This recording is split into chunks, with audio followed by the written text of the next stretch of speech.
I use iAnnotate for electronic grading, and in this video I want to give you just a quick tutorial for how you can use iAnnotate effectively. I'm not going to cover every last detail, but just a few highlights.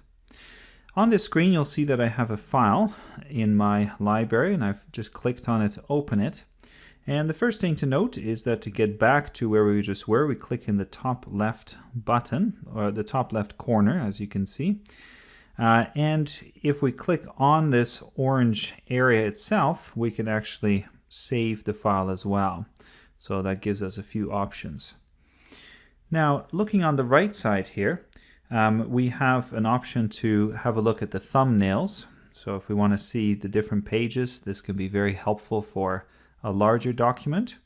And then we have a toolbar on the right side here. Now we actually have a couple of toolbars, and if you look at the bottom right corner, you can see that by clicking on that we can access the other toolbar. So we're just going to stick with number 1 here, but we have more tools available.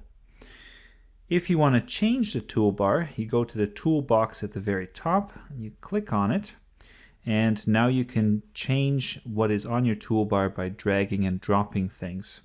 So let's say that I go to all tools. We have lots and lots of tools here, and I'm going to take photo. I would click on it, or just hold my finger down, drag it over and drop it. Well, I didn't want to stay there, but let's give that a try. There it is.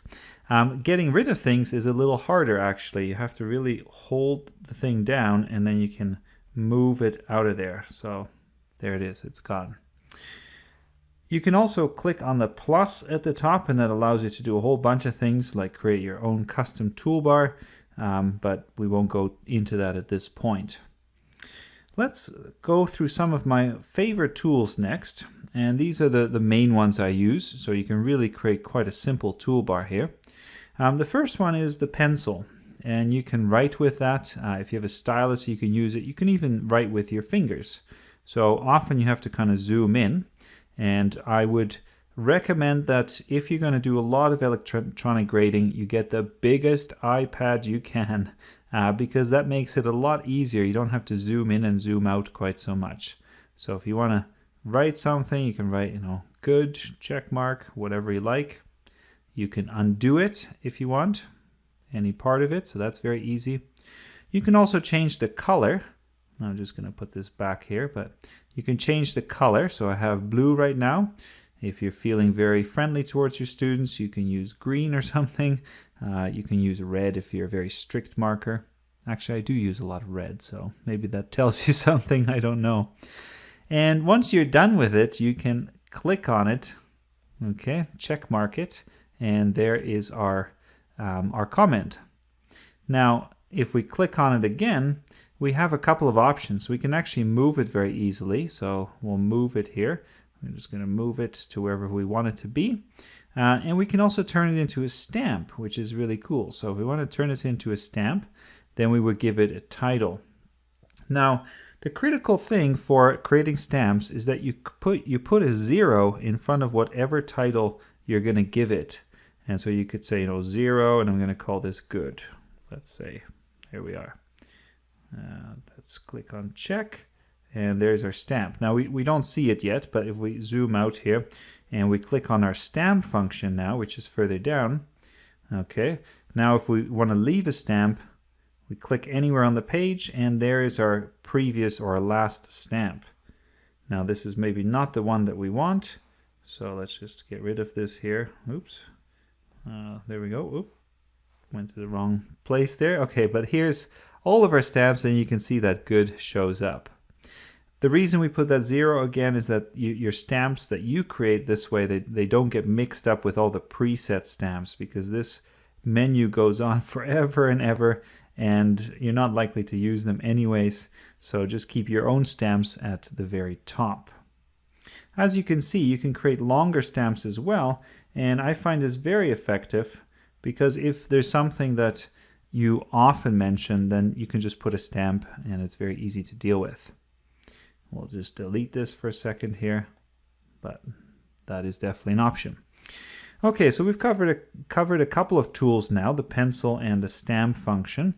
There's also the typewriter, And you may not think that you want to type, maybe you just want to use a pencil, but you can combine this with audio very effectively. So we have audio on our typing pad here, and if it's enabled, you can just leave a comment and it will type it out. Let's give that a try. I really love this title! Exclamation mark.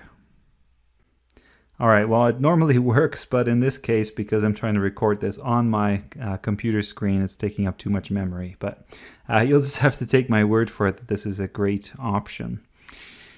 The next one here has to do with email, and I've mentioned this in a previous video. If you've got this email tool added and you set it up properly, then you can have a whole preset email message that's all ready for you to go.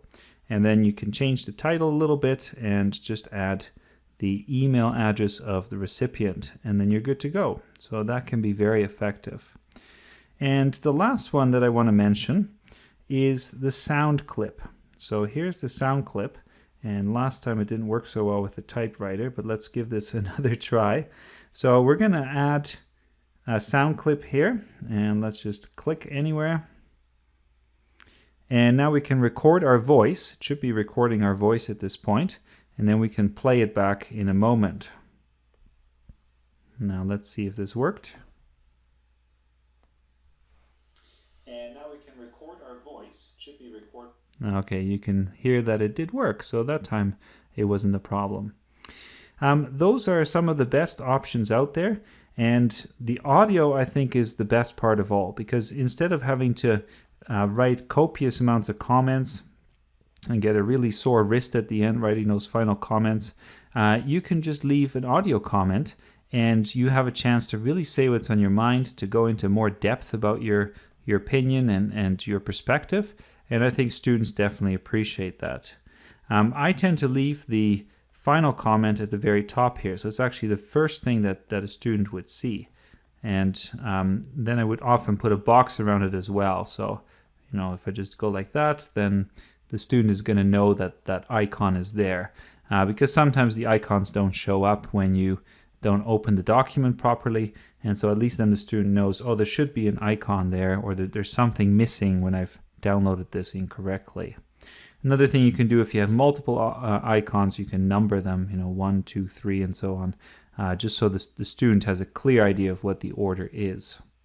I wouldn't go much beyond 7 or 8 audio comments. Each one is about a minute maximum anyways, but if you have too many, then the file size can get a little bit large. Okay, so hopefully that gives you a sense of what's all available in iAnnotate. I think it's a fantastic resource and can make your grading much smoother and much more in depth, which I think is definitely appreciated.